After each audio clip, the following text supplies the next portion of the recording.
Bismillahirrahmanirrahim. Pernah nggak ngerasa grup WA kita sepi aja, nggak ada chat sama sekali? Jangan-jangan itu anggota grup udah bikin grup baru dan kita nggak dimasukin. Itu biasa banget kan kayak gitu. Cara ngusir secara halus, jadi kita nggak dikeluarin, nggak di-kick. Cuman mereka bikin grup baru yang tadinya anggotanya 50 orang, mereka bikin grup 49 orang, cuma kita doang yang nggak masuk gitu. Kenapa nih grup sepi banget, nggak ada chat sama sekali? Karena mereka chatnya di grup sebelah. Nah, kalau kita ngerasa grup WA kita tuh sepi, ada nggak rasa nih kenapa ya, saya ada salah apa ya ke teman-teman kok sepi banget? Kok tiba-tiba ada yang left group?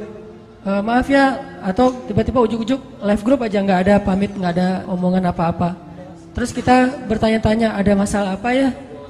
Kayak kita ngetelepon seseorang, kenapa selalu dialihkan ke nomor yang lain? Berarti nomor kita jangan-jangan di blok misalnya. Kita nge-request untuk nge-follow dia kok nggak di-approve gitu ya, kok nggak diterima-terima. Kita minta di-fallback kok nggak di-fallback misalnya. Kita sering mempertanyakan hubungan kita dengan manusia, tapi sering nggak kita mempertanyakan hubungan kita dengan Allah?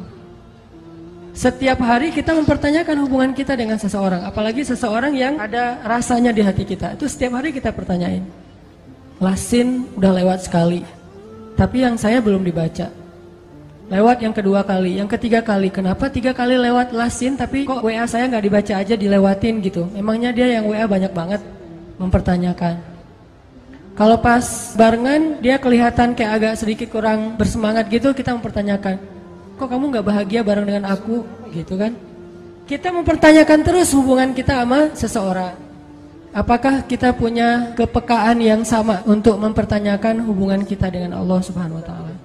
Dan kalau kita tidak baik hubungannya dengan Allah, nggak mungkin bisa baik dengan siapapun.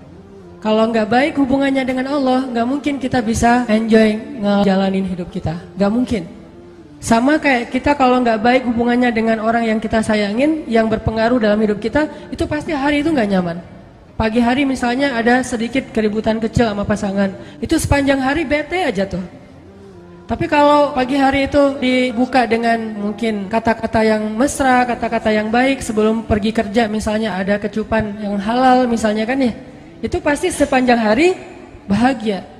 Kalau nggak percaya coba deh. Akad dulu maksudnya, akad, udah gitu coba. Kamu ngapain akad? Cuma pengen ngerasain yang Ustadz Hanan ngomongin. Cuma iseng doang gitu. Ini bahaya. Nah, itu pasti berpengaruh buat hari-hari kita, apalagi hubungan dengan Allah Subhanahu Wa Taala. Nah, pertanyaannya adalah, gimana caranya biar hubungan kita dengan Allah itu asik terus? Hubungan kita dengan Allah itu happy terus. Jadi kalau suami istri itu kayak pacaran terus gitu.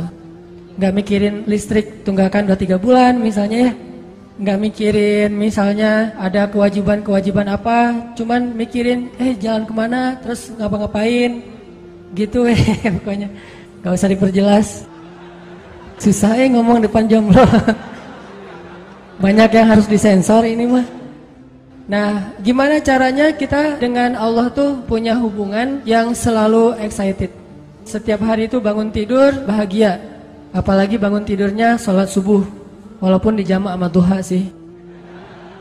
Selalu bahagia gitu pagi-pagi. Pagi bahagia, malam sebelum tidur WA Allah dulu 100 ayat. Kalau nggak sanggup 100 ayat, 10 ayat deh minimal. 10 ayat baca Quran. Nah, ke Allah tuh gitu. Nge-WA dulu 10 ayat sebelum tidur. Terus bangun malam yang dipikirin Allah dulu. Kalau kita kan asal melek yang dilihat handphone kan ya. Asal melek handphone. Aduh, handphonenya lowbat jadi khawatir. Ke Allah gitu gak sih? Ngerasa lowbat di hati kita jadi ada masalah terus khawatir. Nah, gimana caranya kita menjaga semangat hablum minallah, hubungan dengan Allah itu kayak kita ngejaga semangat hablum minannas. Sehingga kata Allah, caranya perbaiki illal musallin. Perbaiki hubungan kita dengan Allah lewat sholat. Sholat kita udah benar belum nih? Udah sholat kok, tapi benar gak sholatnya? Jangan-jangan sholat kita sekedar basa-basi doang. Datang, wudunya juga nggak sempurna, berdirinya nggak sempurna, asal udah beres, pergi. Berarti sholat kita basa-basi. Itu mungkin salah satu penyebabnya. Illal musallin. Terus juga, mungkin penyebab lain saya kurang zikir sama Allah, nggak yadhkurunallaha qiyaman wa qu'udan wa ala junubihim. Jadi kalau kita ngerasa kenapa ya saya sepanjang hari bete aja, kenapa ya setiap urusan saya bermasalah, kenapa ya saya kok nggak tenang, kenapa? Halu'a idza massahu syarru jazu'a wa idza massahul khairu manu'at. Terombang-ambing aja perasaannya tuh nggak stabil, labil banget. Berarti ada masalah antara kita dengan Allah.